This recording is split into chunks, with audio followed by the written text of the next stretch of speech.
Hi, everyone. I have an amazing guest with me, Sarah. And so I will let Sarah to introduce herself. Hi, yeah, thanks, Olga. My name is Sarah Stogner. I am a lawyer. I'm licensed in Louisiana, Texas, Colorado, and pending in Mississippi. That's a lot of states. Tell me about your career and collection of states for your practice. Yeah, so I actually graduated from LSU Law School in 2008 and started in the traditional oil and gas law section, basically. And so really went from Louisiana to Texas and Colorado for oil and gas operations stuff. And then a couple of years ago, as different states started legalizing medicinal and adult use cannabis, really saw that there were some synergies between the oil and gas sector and the cannabis sector for how they deal, or the potential to deal, with risk and contracts and things like that. And so started really following various states. And the reason I'm getting licensed in Mississippi is because we anticipate that Mississippi's medical cannabis program will go into effect, and they'll actually start being able to serve patients this summer. Okay, I'm very much intrigued by quite a few things you said, and we're going to get into all of them. But before we do, I know you're using unicorn in your adventures on social media. Tell me more about that. I think a few years ago, I started calling myself the oil and gas unicorn because I just think of things differently. And it was such a traditional industry, really a good old boys club in a lot of ways. And I started asking questions and coming up with some solutions that were a little bit non-traditional. And so I started calling myself the unicorn because I think that when we really put our heads together, right, good things can happen. So I guess my first question is, how does one get into oil and gas?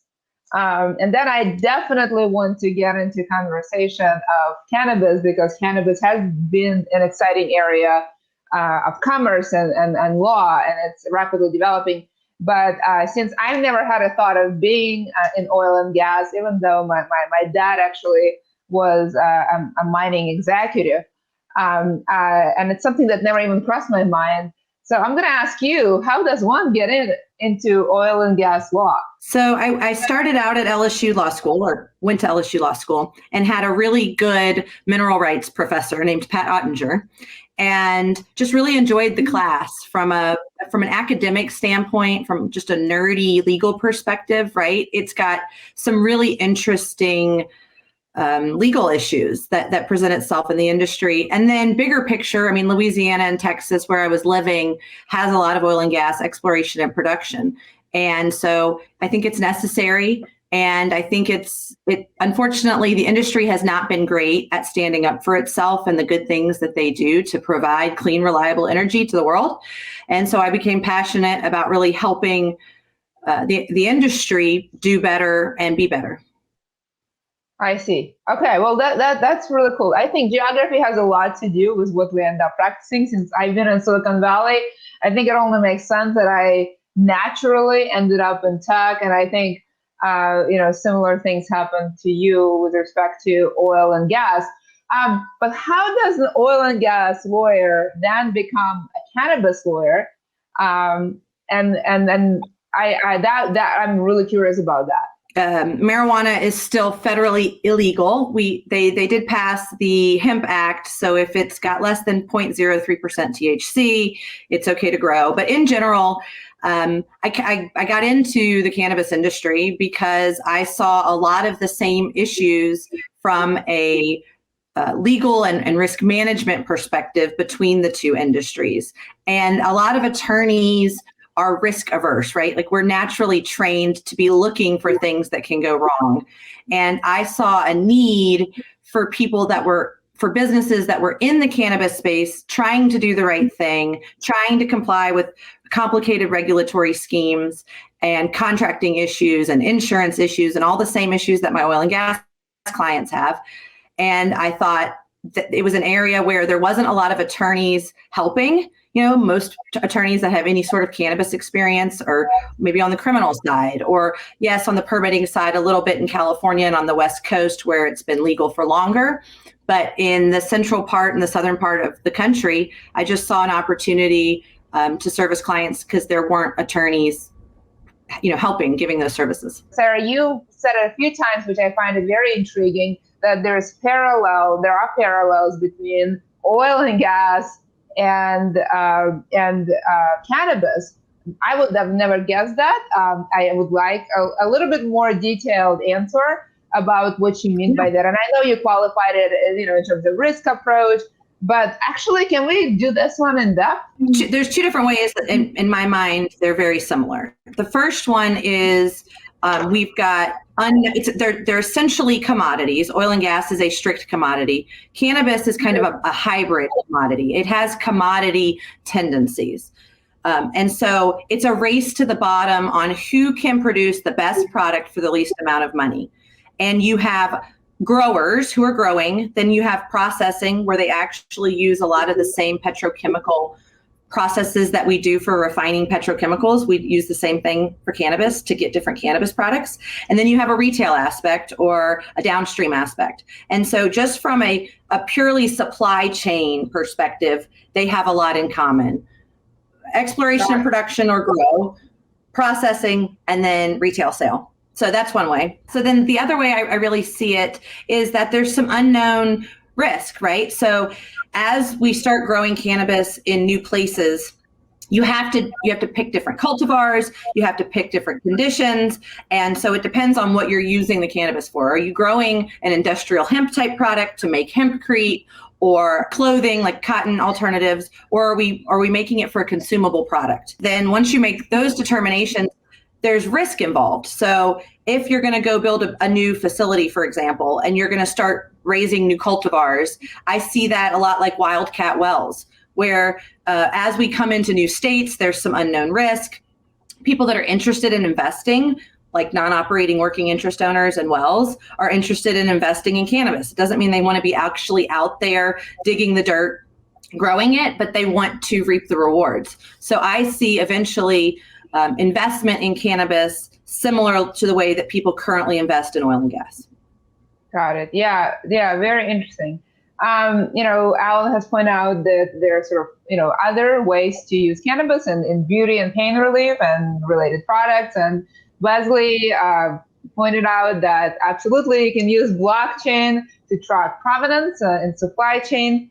Those are well kind of known and rapidly developing use cases, and we have seen them in not just in cannabis, we've seen it in agriculture just generally, and production of clothing and all kinds of other things. I guess maybe let's talk about kind of what's frustrating in cannabis, or what do you find frustrating? What do you see your customers being frustrated? Where the frustration in cannabis lie? I mean, I think the biggest ultimate frustration, right, is the fact that a majority of both Republicans and Democrats are in favor of decriminalization, getting it off the controlled substances list, unscheduled, getting tax benefits, getting relief, and that our elected officials in Congress can't seem to even bring the Safe Banking Act or the MORA Act to a vote in the Senate. And I think that's the biggest frustration. And then secondary to that is because we don't have it federally legal, the difficulties with interstate commerce and issues there, for sure. Yeah. I guess, the lack of federal acknowledgement is a challenge, right? One of the challenges is it reflects in actually selling and moving cash around. And so Wesley asked, if you have any views on the cannabis industry as it relates to banking. And I'm guessing that's one of the frustrations, but I'll let you share your experiences. Kind of what do you see with your clients on this point? Yeah. Right. So yes, I mean, there are some, this is the key. Like there are certain banks that are willing to take the risk, even though they don't have the clarification on the federal level yet. And so my suggestion, and what most of my cannabis clients do, is they have a banking relationship with a local credit union or a local bank. In Oklahoma, for example, the Bank of Oklahoma is a statewide bank that has allowed cannabis clients. I don't know if they're allowing anymore. I think that there was actually a wait list. But there are banks that are willing to help clients. Where we see a lot of issues is, for example, credit cards. Like, you can't use credit cards because the credit card companies are worried about the federal regulations. And so then we've seen, I've had clients deal with third-party credit card processing companies where they're told that they can use it, and then the credit card processing company ends up coding something wrong. Like, instead of saying that they're actually a cannabis retailer, they'll list it as a floral shop or a candle shop or something like this. And then when the credit card companies figure it out, there can be problems there because there's liability. So I just encourage everyone that's in the cannabis space to be honest about what they're doing and to find the partners who are willing to work with them, because they are out there. It's just a matter of knowing what to do and just not lying about it. That's where you get into trouble. At least, I've dealt with cannabis vendors in various contexts.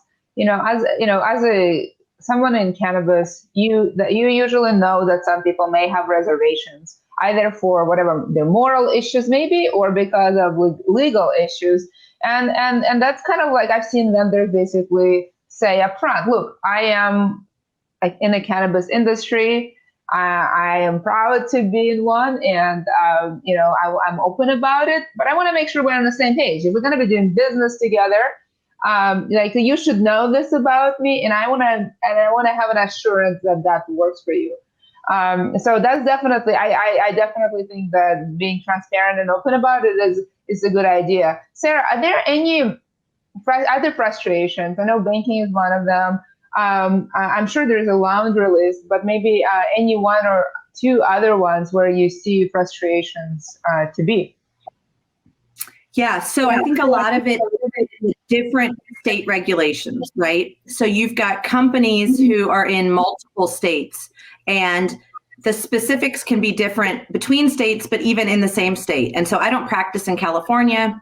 I have a lot of friends that do, and they talk about, in California, local municipalities are allowed to add additional regulations. And so packaging, little things that you wouldn't necessarily think, okay, this is a big deal. But if you're the packaging requirements in California may be different than Nevada, which are different than Oklahoma. So a company can't just come in and bulk order its packaging, or, there's a lack of testing and reliable testing, and what has to actually be disclosed, whether or not you're going to include terpenes, so there's just, I think the best analogy I've heard is we're essentially at the same time as the Great Depression and legalizing alcohol, where you were everyone wanted moonshine, and it was just this free for all for moonshine kind of thing. And right now with cannabis, it's similar. People are like, we want dabs, we want these really strong strains, and so it's just going to be getting past the stereotypes and the stigmas, and then getting some regulations that are consistent so that people can conduct their business with some knowing, right? Like, there's just so much unknown, and things are changing all the time. Yeah. And that's, for a certain lawyer, that's an opportunity to thrive and have an adventure and actually shape the course of history. You need to have a desired personality for that. But it's definitely an opportunity to be a part of a bigger adventure. Legalization has been happening for a while across states. There are also some federal efforts as well. We know that the arc of history is bending toward legalization. The question, I think, is, will it happen in our lifetime, and how quickly? And I'm just curious how you think about where this is going. I wish I had a crystal ball to tell everyone, right? I think this is where we are right now. President Biden is older and isn't in a big hurry to legalize. Chuck Schumer is not in a big hurry to legalize. And so I think until we get some younger folks in, I'm going to be a little bit cynical and say I'm not real hopeful in the next year. Maybe for the 2022 midterms, I think it might be an issue where, given the new census information and as states come online, but in my mind, that's going to be the key. As more states legalize it, then those representatives are going to have local pressure from their home people to go to Washington and really push through the federal legislation. So I don't know. I think longest term, 4 or 5 years, shortest term, 1 or 2. Okay. I was a little bit worried there because you said we need younger people to be in office, and we're not trending positive in that direction in the last few elections. So I was a little worried that the answer is going to be like 100 years, but maybe 2 to 5. I can maybe live with that. Do you think this state legalization will happen before the federal, or how do you think that will play out, the states versus the federal? Yes, I think it's going to continue to be the state push. So like right this year in this legislative session, New Mexico just passed adult use. New York just passed adult use, right? As more states, there's pending legislation in Louisiana for adult use. There's pending legislation in Texas for a complete decriminalization. So as I think, depending on what happens this year and next year at the state level, that will really dictate a push at the federal level. Yeah. We this is a lively conversation. We have many people asking all kinds of questions. Some are related to sort of benefits and validation. Flo asked a question about auditing to assure compliance and packaging and regulations. I don't know if you have any predictions there. Yeah, so I yes, that is an issue, and I think it depends on the states and the problems. So, for example, in Oklahoma, they've had a lot of issues with quality, mold contamination, right? Some issues with their products, and there's been a push there to have more enforcement. And it's just a matter of, do they really have the resources to dedicate at the state level to enforcing it? I mean, just like we see in oil and gas, right? Like, you've got all these fields, all these people doing this, and there's only a handful of regulators there to inspect. Yeah, and it's really up to the consumer, right, to know what they're purchasing, and then when you see issues, to complain. Yeah, it's a little bit, the conversation about regulation is a little challenging when the legality is questionable, right? Because legality is the first question. If it's illegal in the first place, then why regulate what's illegal? Then you have a different problem. But if you have to acknowledge that the thing is here and we have to live with it, and then you can regulate. So I think one of the lack of clarity of regulation is precisely because the legality of it is up in the air. So that's where laws may not always be helpful. Say I am a business professional and would like to start my cannabis adventure. Any advice for Olga, the eager cannabis industry adventure seeker? Yeah, so I think my biggest suggestion is get into it because you're passionate about the plant, not because you think it's going to be like a big money thing, right? I think people get into it thinking, oh, there's going to be all this money. And at the end of the day, because they don't have tax protection, because they don't have a lot of these other things, it's really hard to make money in the cannabis space. And in a lot of ways, it's a race to the bottom. But I would encourage getting involved and really starting to look and learn from the people that have been before. And there's a lot of folks in the industry that have been around since the legacy days with a lot of great information that are willing to share it. And it's just going and asking and learning and sitting in the rooms and asking lots of stupid questions. That's how I did it. And I still do, right? Like, I don't know how to grow. I have clients and I see it, but I'm learning. So I think it's just depending.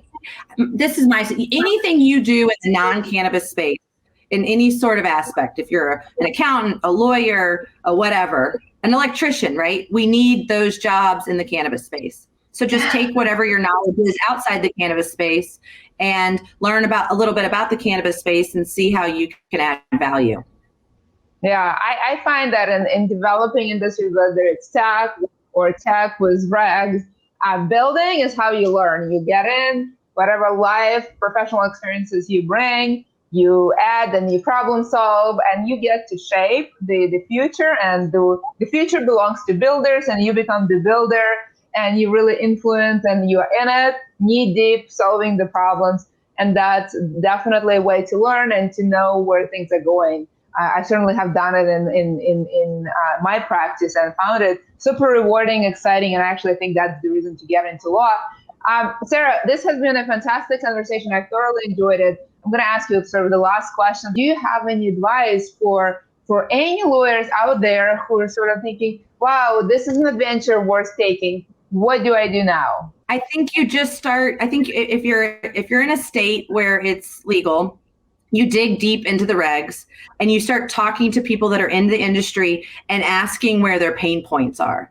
And as lawyers, if we if we attack things from a perspective of where are their problems, how can we fix them, and as opposed to kind of taking the things we've always done and just assuming that it's going to work, I think this is a really good chance to come in and say, I think I've been in whatever industry providing legal advice, right? And these are the things that frustrate me in that area. Let me come in and help start talking to people. And then you show an interest and it naturally happens. The people, you put out good information that's helpful, and the people who need you will find you. Yeah.